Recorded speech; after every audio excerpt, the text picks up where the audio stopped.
Hello बच्चों, स्वागत है आप सभी का हमारे YouTube channel study with Aditya में। उम्मीद है आप लोग स्वस्थ होंगे, मस्त होंगे और पढ़ाई करते होंगे। बच्चों, आज हम लोग पढ़ने वाले हैं वैद्युत द्विध्रुव एवं वैद्युत द्विध्रुव आघूर्ण। ठीक है, इसके पहले वाले वीडियो में हम लोगों ने पढ़ा था वैद्युत क्षेत्र एवं वैद्युत क्षेत्र की तीव्रता। हम आपको पहले ही बताए थे ये दोनों के दोनों जो पार्ट हैं, मतलब वैद्युत क्षेत्र एवं वैद्युत क्षेत्र की तीव्रता एवं वैद्युत द्विध्रुव एवं वैद्युत द्विध्रुव आघूर्ण, ये आपके बहुत ही इंपॉर्टेंट क्वेश्चन है। क्योंकि देखिए, डिफिनीशन अगर बनता है पहले चैप्टर से तो यहीं से बनता है। ठीक है, उसके बाद हम आपको बताए थे डेरिवेशन में दो है, एक वैद्युत द्विध्रुव के अक्षीय स्थिति पर विद्युत क्षेत्र की तीव्रता, एक होता है वैद्युत द्विध्रुव के निरक्षीय स्थिति पर विद्युत क्षेत्र की तीव्रता। ठीक है, उसके बाद गॉस का प्रमेय आता है। ठीक है, तो उसको हम एक एक करके पढ़ेंगे ही। अब तक जितने भी हम आपको इम्पोर्टेंट बताए हैं, ये चौथा पार्ट है जो आपका बहुत ही इम्पोर्टेंट है। तो चलिए वीडियो को शुरू करते हैं। तो देखिए, पहले हम लोग पढ़ेंगे विद्युत द्विध्रुव, उसके बाद पढ़ेंगे विद्युत द्विध्रुव आघूर्ण। जैसे हम लोगों ने पढ़ा था वैद्युत क्षेत्र, उसके बाद वैद्युत क्षेत्र की तीव्रता। देखिए, हम फिर आपसे बोल रहे हैं, आपका बहुत बहुत बहुत ही इंपॉर्टेंट है। क्योंकि देखिए, अगर पहले चैप्टर में कोई डिफिनीशन बनता है तो यहीं से बनता है। एक तो आपका वैद्युत द्विध्रुव एवं वैद्युत द्विध्रुव आघूर्ण से, और दूसरा आपका विद्युत क्षेत्र एवं वैद्युत क्षेत्र की तीव्रता से। तो देखिए, पहला आपका विद्युत द्विध्रुव, जिसका इंग्लिश होता है इलेक्ट्रिक डाइपोल। ठीक है, तो देखिए क्या है इसका परिभाषा, जब समान परिमाण के, क्या कह रहा है, जब समान परिमाण के, परिमाण का मतलब होता है 1 कूलाम, 2 कूलाम, 3 कूलाम, मतलब आवेश के बारे में। जैसे द्रव्यमान होगा तो 1 किलो, 2 किलो। ठीक है, तो यहाँ आवेश के बारे में है, तो यानी कि आपका 1 कूलाम, क्योंकि आवेश को किस में आप लोग नापते हैं, कूलाम में। आवेश का SI मात्रा क्या होता है, कूलाम।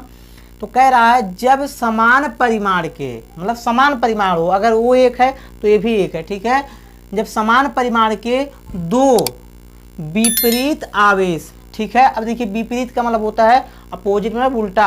अगर एक प्लस है तो दूसरा माइनस रहे। ठीक है, मतलब यही तो आपका अपोजिट होगा, विपरीत होगा। तो कह रहा है जब समान परिमाण के दो विपरीत आवेश, मतलब समान परिमाण हो लेकिन क्या एक दूसरे से विपरीत हों, और देखिए एक दूसरे से अल्प दूरी, अल्प दूरी का मतलब है कि कम से कम दूरी, न्यूनतम दूरी। ठीक है, अल्प दूरी पर रखे जाएं। ठीक है, अल्प दूरी पर रखे जाएं, तो इस व्यवस्था को क्या कहते हैं, विद्युत द्विध्रुव कहते हैं। देखिए, बहुत आसान, ये बोल रहा है जब समान परिमाण के, यहाँ फिगर में देखिए, जब समान परिमाण के, मतलब ये आपका 1 कूलाम हो तो ये भी 1 कूलाम हो। ठीक है, तो जब समान परिमाण के लेकिन विपरीत आवेश, विपरीत का मतलब क्या है, एक पॉजिटिव हो एक निगेटिव हो। ठीक है, मतलब एक दूसरे से अपोजिट होना चाहिए, मतलब विपरीत होने चाहिए। तो समान परिमाण के विपरीत आवेश एक दूसरे से अल्प दूरी पर रखे जाएं। अल्प दूरी मतलब होता है कम से कम दूरी। ये मान लीजिए आपका 1 कूलाम है, ये भी आपका 1 कूलाम है। ठीक है, तो दोनों का परिमाण क्या है, बराबर है। लेकिन देखिए दोनों विपरीत हो, विपरीत का देखिए इसे समझ लीजिए, ये आपका ब्लैक चल रहा है, ये आपका ब्लू चल रहा है, मतलब ये काला चल रहा है, नीला चल रहा है। तो परिमाण तो देखिए उतने साइज में तो उतने हैं, लेकिन एक दूसरे से विपरीत हैं, एक ब्लैक है एक नीला है। तो एक दूसरे से अल्प दूरी पर रखे जाए, मतलब कम से कम इनके बीच की जो दूरी हो वो कम से कम हो। और वो दूरी हम लोग यहाँ क्या मानते हैं, 2L, और कहीं कहीं इसको 2D कहा जाता है, कहीं कहीं इसको 2A कहा जाता है। ठीक है, तो कोई दिक्कत नहीं इसमें। तो एक दूसरे से अल्प दूरी पर रखे जाएं, तो इस व्यवस्था को ही हम लोग क्या कहते हैं, विद्युत द्विध्रुव कहते हैं। तो देखिए यही लिखा है, जब समान परिमाण के दो विपरीत आवेश एक दूसरे से अल्प दूरी पर रखे जाएं, तो इस व्यवस्था को विद्युत द्विध्रुव कहते हैं। ठीक है, इतना समझ में आया। अब चलिए हम लोग पढ़ते हैं विद्युत द्विध्रुव आघूर्ण। तो देखिए, विद्युत द्विध्रुव आघूर्ण, जिसका इंग्लिश होता है इलेक्ट्रिक डाइपोल मोमेंटम। ठीक है, इसका परिभाषा कह रहा है किसी विद्युत द्विध्रुव का विद्युत द्विध्रुव आघूर्ण। ठीक है, विद्युत द्विध्रुव हम लोगों ने अभी पढ़ा। अब कह रहा है इसका जो विद्युत द्विध्रुव आघूर्ण होता है, क्या होता है, उन दो आवेशों के, तो यहाँ आपके 2 आवेश थे, एक आपका प्लस था एक आपका माइनस था।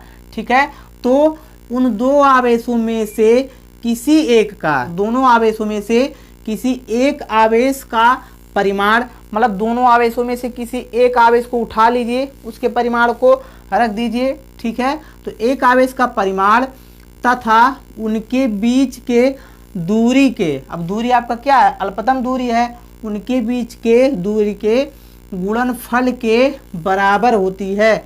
ये देखिए आपका होता है विद्युत द्विध्रुव आघूर्ण। देखिए यहाँ समझिए, ये कह रहा है कि जो विद्युत द्विध्रुव आघूर्ण होता है, ठीक है, उन दो आवेशों में से किसी एक आवेश का परिमाण, तो दो आवेश था, एक आपका प्लस था, दूसरा आपका माइनस था, तो किसी एक आवेश का परिमाण लेना था, तो हम प्लस वाला ले लिए हैं, ठीक है। तो यहाँ चाहते हैं तो प्लस लगा लीजिए, नहीं तो कोई बात नहीं, प्लस को नहीं लगाया जाता है, ठीक है।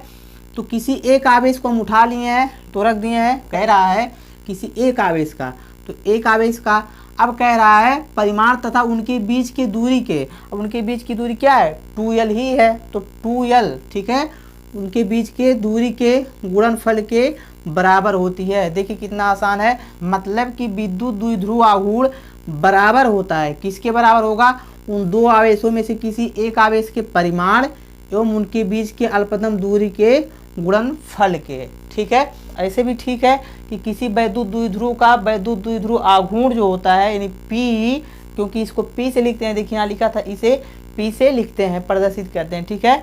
तो किसी वैद्युत द्विध्रुव का वैद्युत द्विध्रुव आघूर्ण, ठीक है, उन दो आवेशों में से किसी एक आवेश के परिमाण एवं उनके बीच के अल्पतम दूरी के गुणनफल के बराबर होता है, ठीक है। यही होता है वैद्युत द्विध्रुव आघूर्ण। अब देखिए कुछ आपको और भी एक्स्ट्रा पॉइंट याद रखना है जो बहुविकल्पी में पूछ लेता है, जैसे कि वैद्युत द्विध्रुव आघूर्ण एक सदिश राशि है। सदिश का मतलब क्या होता है, जिसमें परिमाण भी बताना पड़े और दिशा भी बताना पड़े। तो ये आपका सदिश राशि हो गया, और इसकी दिशा जो होती है माइनस से प्लस होती है, मतलब कि नेगेटिव टू पॉजिटिव होती है। जैसे कि विद्युत क्षेत्र की तीव्रता इसके विपरीत होती है, उसका होता है पॉजिटिव टू नेगेटिव, इसका होता है देखिए नेगेटिव टू पॉजिटिव, मतलब ऋणात्मक से धनात्मक, ठीक है। और इसका SI मात्रक क्या होता है, कूलाम मीटर, CM मतलब सेंटीमीटर नहीं आपका, ये आपका इस्तेमाल रहेगा, तो हो गया कूलाम मीटर। किसका SI मात्रक, विद्युत द्विध्रुव आघूर्ण का SI मात्रक हो गया कूलाम मीटर। अब इसकी बीमा की बात करें तो बीमा आपका होता है LTA, ठीक है, LTA। तो चलिए आज की वीडियो यहीं समाप्त करते हैं। अगर वीडियो पसंद आई हो तो वीडियो को लाइक करें व हमारे चैनल को सब्सक्राइब करें। मिलते हैं अगले वीडियो में, तब तक के लिए जय हिंद, वंदे मातरम।